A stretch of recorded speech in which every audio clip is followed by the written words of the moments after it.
네, 안녕하세요. 먹개비 98 김정입니다. 그동안 제가 실시간 동영상 프로그램 엑스 스플릿을 평생 회원으로 구매해서 사용해 왔었는데 어제 저녁부로 접속이 안 되더라고요. 프로그램이 아예 열리지도 않고. 그래서 그들 홈페이지를 들어가려고 했더니 아예 제 IP 자체가 밴이 되었더라고요. 그래서 일단 라이브 채팅 방식으로 현재 캡처 상황 그리고 내용을 글로 보냈는데 주말이라 아직 답변을 얻지 못한 상태입니다. 그래서 부득이하게 오늘은 곰플레이어로 지금 녹화하고 있는데 이 녹화한 내용을 라이브로 라이브가 아니죠, 녹화니까. 근데 이제 어떤 편집이라든가 그런 것이 없이 있는 그대로 영상을 올려놓도록 하겠습니다.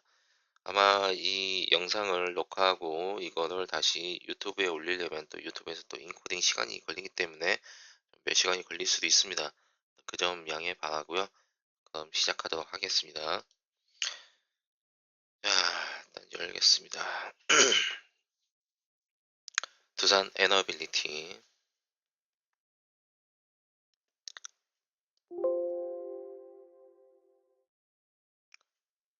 어제 작성한 걸 올려놓고 있거든요. 잠시만요.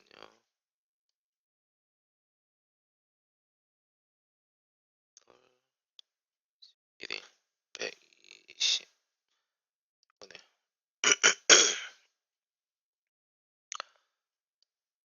11월 13일 129번째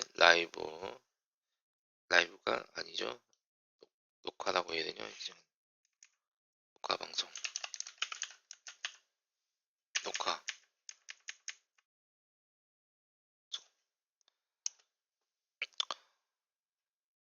녹화 방송.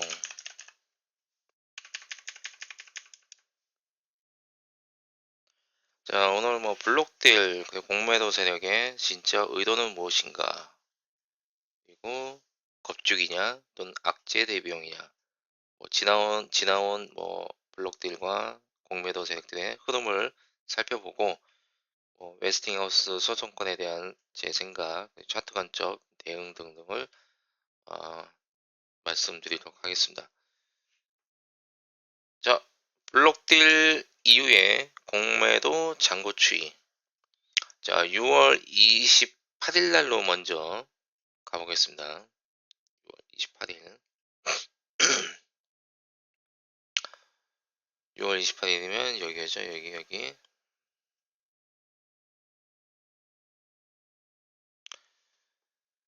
일단 6월 28일 날 공매도 잔고는 1892만 주였습니다. 1892만 주. 여기였습니다. 하여튼 요 정도. 1892만 주. 892만 주. 그리고 이제 8월 30이 여기였죠. 이 당시에 1042만 주. 자, 이 1892만 주까지 올라오는 과정에서 주가는 상승했죠. 상승하는 과정에서도 300 몇십만 주가 증가했습니다. 요거는 이제 추후에 말씀 다시 드릴 거고요.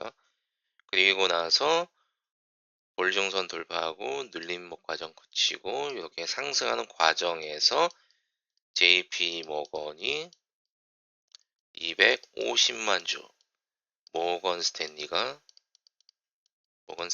290만 주를 장내 매수함으로 인해서 이런 좋은 모양새가 나왔었어요. 그 뒤에는 이제 블록딜이 있었기 때문에 이렇게 내려간 거고요. 자, 그리고 이제 2022년 8월 31일 이제 블록딜이 터졌죠. 장내 이제 매도가 시작된 날이죠. 이날 공매도 잔고는 718만 주였습니다. 자, 당일 공매도는 118만 주를 했어요. 했음에도 불구하고 공매도 잔고는 718만 주로 감소됐단 말이에요. 그러면 총 환매 수량은 442만 주라는 것이 우리는 알 수가 있다는 거죠. 공매도 세력 역시 블록딜 물량을 받아 간 것이라는 거죠. 받고서 이제 공매도 판매를 한 거죠. 기존의 공매도 물량이죠. 아무래도 이제 요 밑에서 산 공매도 물량은 이제 올라오면서 어느 정도 해결이 됐고, 이 구간에서 공매도 쳤던 물량은 여기서 물량일 수도 있고, 아니면 그 이전의 물량일 수도 있는데, 그 이전의 물량을 이제 평균 가격으로 따지면 대략 21,000원 이상이었습니다. 21,000원 이상에서 공매도를 쳤었습니다. 그러다가 이제 2022년 9월 23일, 9월 23일이 언젠가요? 여기입니다. 여기. 9월 23일 날 1492만 주로 잔고가 무려 774만 주나 늘어납니다. 774만 주. 자, 그리고 이제 9월 23일 날 종가가 얼마였나요? 16,550원. 아주 절묘하죠. 어제, 그러니까 금요일 날, 엊그저께죠. 금요일 날 종가가 16,500원이죠. 즉, 세력들은 그냥 요 구간에서 매도친 공매도 774만 주의 물량이 현재 종가 16,500원 위로 주가가 올라가게 되면은 어떻게 되겠습니까? 그동안 수익으로 기록됐던 물량에 대해서는 물론 이제 이렇게 내려오는 과정에서 공매도 환매를 했어요. 10월 17일 날 1042만 주. 10월 17일이 언젠가요? 여기입니다. 여기까지 내려올 때 1042만 주로 줄어들었어요. 즉, 그 얘기는 뭐냐? 450만 주를 환매했다는 겁니다. 요 구간에서. 그럼 450만 주를 판매를 어떤 물량으로 했겠어요? 여기에서 했겠죠. 이 물량, 이 위에서 털었던 물량을 일부 요 내려오는 과정에서 450만 주를 판매해서 수익을 챙긴 겁니다. 세력들은. 세력들은 머리가 엄청 좋아요. 우리가 생각하는 이상으로 세력들은 공매도 물량을 적절히 활용을 할 줄 압니다. 자, 그리고 이제 11월 9일이죠. 11월 9일은 이제 우리가 마지막으로 이제 확인할 수 있는 공매도 잔고 수량입니다. 11월 9일이 여기에요. 여기가 얼마냐? 1543만 주. 1543만 주. 그럼 그냥 여기 이 구간 통틀어서 뭐 그냥 501만 주가 늘어나는 겁니다. 501만 주가. 공매도도 다시 환매했지만 여기서 다시 공매도를 쳤어요. 이 구간에서. 그리고 특별히 이제 요 구간 내에서는 거의 332만 주가 늘어났고요. 세분화시키면 이제 그 내용이 이제 두 번째에서 이어집니다. 자, 6월 22일 이전 요 과정을 볼게요. 6월 22일 날 6월 22일이 언제였죠? 여기 저점. 이때 당시에 1587만 주였어요. 1587만 주였던 물량이 이렇게 주가가 상승함에도 불구하고 공매도 물량은 더 늘어났습니다. 대략 315만 주가 늘었습니다. 315만 주. 6월 22일 날 종가가 16,050원이었어요. 16,050원. 그리고 6월 29일 날 공매도 잔고가 1892만 주를 찍었을 당시에는 19,800원이었어요. 주가가 상승했죠. 주가가 상승했으면 공매도 쳤던 사람들은 손실 나거나 수익이 감소했다는 거죠. 그런데도 얘네들이 쳤단 말이에요. 근데 왜 쳤을까를 생각해 보면 이런 상승이 있기 위해서 겁을 준 물량이었다라는 것을 우리가 알 수 있었던 거죠. 물론 이제 이것까지 생각한다면은 뭐 좀 더 다르겠지만 하여튼 여기 상승하는 전까지 모습을 본다면 충분히 주기용으로 이용할 수 있었던 상황이었다라는 것을 우리가 알 수 있는 거죠. 자, 이제 세 번째 보겠습니다.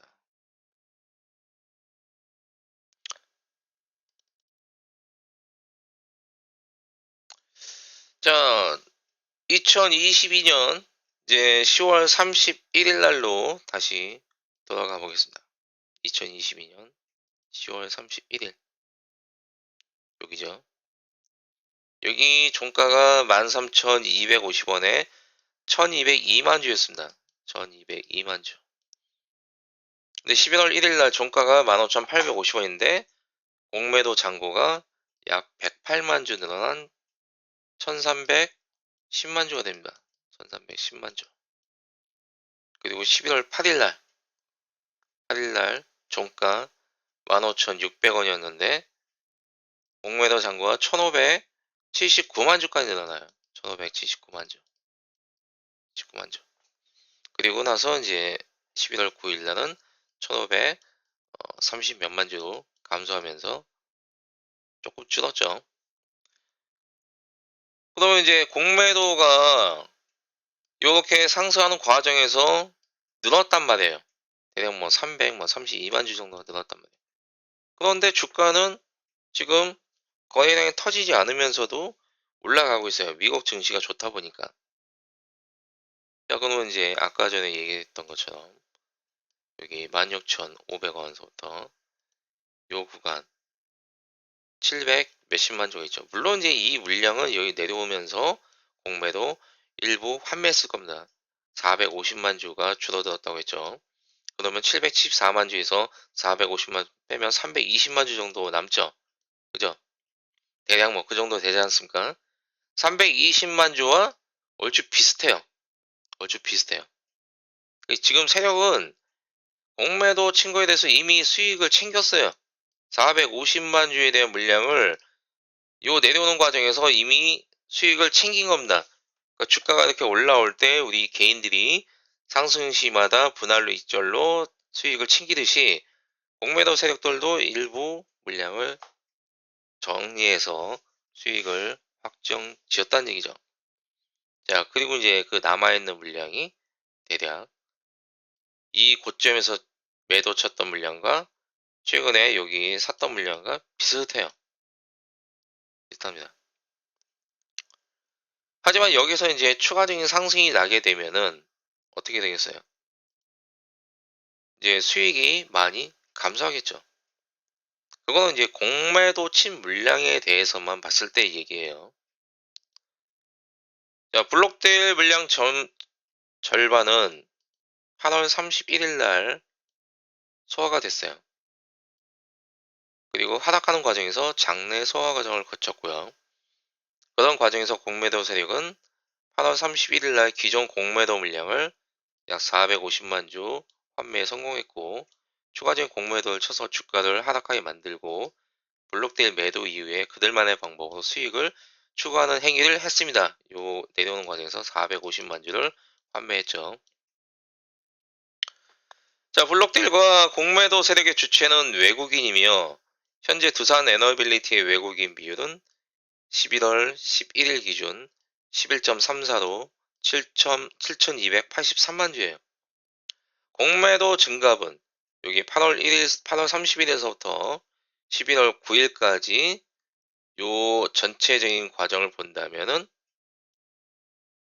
1534만 주 마이너스 718만 주입니다. 여기 8월 30일 날이 718만 주였고 여기 11월 9일이 1534만 주예요. 그 차 금액이 816만 주라죠. 그 816만 주에 332만 주가 요 구간에서 공매도가 쳐졌고요. 그죠? 여기에서는 이 구간에서 공매도 쳤던 물량이던 그 이후에서 쳤던 물량이던 공매도 환매하는 모습을 보여줬고요. 그리고 다시 공매도를 친 겁니다. 그리고 그 공매도 증가분이 816만 주라는 거죠. 이들 물량이 장내 매수 또는 어떤 방식으로든 외국인이 재매수를 할 경우 지분 수량은 8,099만 주로 증가하게 됩니다. 약 12.68%로 증가하게 되는 거죠. 이 당시 8월 30날 10.98이었던 보유 비중이 이 공매도 물량을 환매했을 때 12.68까지 증가한다는 것을 우리가 이제 알게 되는 거죠. 자, 여섯 번째. 한마디로 외국인 세력은 두산 에너빌리티를 긍정적으로 보고 있고 있으며 그들의 블록될 물량을 받아가는 과정에서 사전에 대주주의 두산과 사전 교감이 형성되어 주가를 23,000원까지 올리는 과정에서 기존 공매도 잔고를 줄이고 JP모건과 모건스탠리가 매수하면서 줄이고 남아있던 공매도 물량도 블록딜 물량으로 완만하게 이제 탈출했죠. 환매하면서. 그리고 다시 이 내려오는 과정에서 여기에서 집중적으로 여기 8월 31일 이후부터 집중적으로 공매도를 774만 주를 쳤다가 다시 여기에서 450만 주를 환매하면서 수익을 이미 챙겼습니다. 얘네들은. 챙기고 주가가 이렇게 하락하게 만들고 다시 저점에서 물량을 잡아가는 모습을 보여준 거죠. 지분율을 높이려는 작업을 하고 있다라는 것이 제 생각입니다. 그래서 일단 뭐 결론 내자면 그래요. 일단 뭐 글에서 얘기했던 것처럼 블록딜 세력과 공매도 세력과 여기 외국인 세력은 같은 한 패거리다. 결국 그들이 물량을 잡아먹기 위한 과정을 그동안 해왔던 것이라는 거죠. 공매도든 뭐든 엄청난 스킬을 이용해서. 자, 그리고 이제 웨스팅하우스 소송권은 뭐 다양한 의견이 있어요. 뭐 2009년 당시 뭐 소송하였다고 했는데 뭐 웨스팅하우스 쪽에 일감을 주면서 뭐 유야무야 뭐 종결되었다 뭐 하는데 당시에는 그렇게 마무리가 되었다 하더라도 지금은 그때와 달라요. 얘네들이 정말 마음먹고 끝까지 소송하겠다라고 한다면 시간이 흐르면 흐를수록 불리한 것은 우리라는 얘기죠. 따라서 한수원 측에서는 보다 적극적인 대응이 필요하다고 생각합니다. 이건 뭐 제 생각이고 이 방법밖에 없어요. 적극적인 대응. 급한 건 우리예요. 급한 건 우리. 웨스팅하우스가 아니라는 얘기예요. 급한 건 우리라는 거죠. 우리가 빨리 대응을 해줘야 돼요. 자, 그리고 이제 마지막 차트 관점과 대응 보겠습니다. 현재 11월 11일 대량 거래를 동반한 볼중선 돌파. 이게 굉장히 중요한 거예요. 대량 거래 돌파했다는 게. 볼중선 돌파 이후에 그 다음날 개파락시키면서 하락을 시켰죠. 하지만 거래량이 감소했어요. 그리고 그런 과정에서 공매도가 증가합니다. 약 332만 주. 여기 1202만 주에서 1534만 주까지 줄어들었죠. 1534만 주. 이 차익이 이제 332만 주가 되는 거죠. 주가는 이제 볼상선과 5일선 사이를 줄타기 하면서 가고 있어요. 이렇게 줄타기 하면서 가고 있죠. 볼상선을 저항을 받고 5일선을 지지받으면서 올라가고 있습니다. 그러는 가운데 56일선 위로 억지로 또는 프로그램 매수 덕분에 올라왔어요. 올라오는 과정에서 거래량이 터지지가 않고 있습니다. 아직도 세력은 우리들한테 어느 방향으로 갈지 확실하게 신호를 주고 있진 않아요. 거래량을 보면은. 이게 어떤 식으로든 뭐 시세 분출이 나던 시세가 발산이 되는 현상이 나와주려면 거래량이 터져줘야 됩니다. 거래량이 터져야 돼요. 근데 아직까지는 거래량이 안 터지고 있기 때문에 세력들은 조금 더 올릴 생각이 있지 않겠는가라는 쪽을 이제 바라보는 거죠. 하지만 미국 증시가 뭐 지난 토요일 날뭐 이틀 연속 상승을 해가지고 다음 주 월요일 날 뭐 어떻게 될지 모르겠어요. 뭐 월요일 날 뭐 미국 증시 선물이 또 하락하게 되면은 또 우리 한국 증시는 미리 선반영돼서 또 안 오를 수도 있는 거예요. 일단 뭐 56일선 위로 안착한 것은 긍정 포인트고, 머리 위에 저항대는 111선 17,481원, 225일선 18,800원을 남겨두고 있고, 저 구간을 돌파할 때는 반드시 거래량이 터져야 됩니다. 거래량이 터져야 돼요. 그래야 여기에서 매물대가 소화되고 새로운 매수 사람들이 이 자리를 메꾼다는 겁니다. 기존에 이 밑에서 잡았던 사람들이 수익을 챙기고 위에 물렸던 사람들이 뭐 손절하던 익절을 하던 하면서 그 물량을 새롭게 받아가는 누군가가 받아서 이 구간을 탄탄하게 유지시켜 주려면 거래량이 터져줘야 된다는 거죠. 거래량. 최소 2천에서 3천만 주. 5천만 주 이상이면 더 좋고요. 5천만 주 이상이면 더 좋고, 더 좋은데, 과연 그렇게 해주겠냐 이거죠. 일단 반대로 하락할 경우에는 요 분홍색 선, 볼중선 14,400원까지는 일단 열어둬야 됩니다. 14,400원까지. 그래서 조정 시 여력이 되시는 분들은 종가, 저는 이제 시간의 단위가를 추천드리고요. 만약에 꼭 사야겠다면 장중 매수보다는 시간의 단위가로 대응하시는 것을 권장하고 싶네요.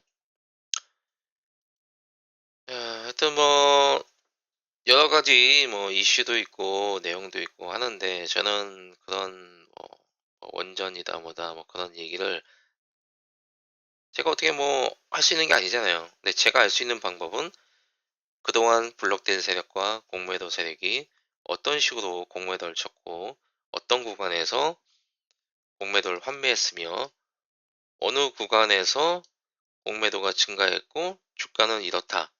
그리고 세력들과 블록들의 생각은 블록된 물량을 받아주고 그 물량을 공매도로 활용했던 세력들, 외인 세력들은 과연 어떤 생각을 가지고 있는가를 추측하면서 영상을 제작했고요.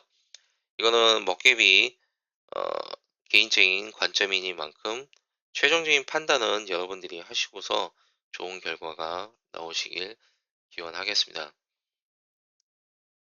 뭐 다른 얘기는 제가 이제 커뮤니티 상으로 글로 남겨두도록 하고요. 영상은 오늘 이 정도로 마무리하도록 하겠습니다. 빨리 S 스플릿이 잘 됐으면 좋겠네요. 이게 그냥 녹화도 하려니까 좀 답답하네요. 자, 오늘 여기까지만 하겠습니다. 감사합니다.